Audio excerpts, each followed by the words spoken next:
creating new documents with InDesign CC is pretty straightforward, although there could be some options or some features that you are either not aware of or you're aware of them, but they're a little confusing. So I just want to create a new document now and go through some of those very quickly.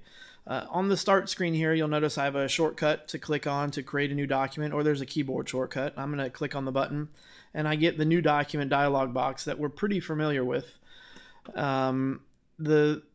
The biggest one that I want to call your attention to is the intent at the top, because I think most of us are still, even now, used to choosing InDesign for print documents, and that's still true.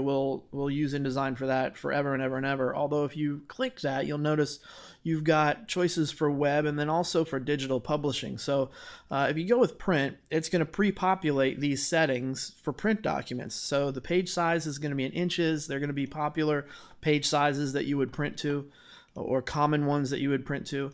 But if I choose instead something like web, I'm going to find now page sizes and orientations that are more applicable to web uses. So 800 by 600, and these now are measured in pixels, right, rather than inches. It gives me a margin measured in pixels as well, and so on and so forth. So just be aware of that, first of all, that you can find some new options based on the intent. I'm going to go back to print for this one. I'll leave the page size at letter. The columns, if you know it's maybe a 3-column brochure or something like that, you can add your columns here. The gutter is the space between the columns, so obviously you would adjust that accordingly.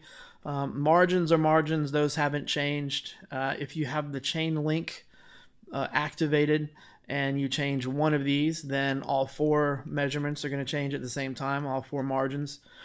And then there's some options that are hidden, just 2. It's the bleed and the slug. And so if I spin this open, I have the option to set a bleed. And a bleed is for documents that are going to print with information that is supposed to touch the edge of the page after the document has been printed. And the way you want to do that is to set up a bleed and then set those items outside of the page size so that the printer you're using can print those on oversized paper, cut them down to size, and then you get a nice bleed all the way around, or whichever side of the document that you want.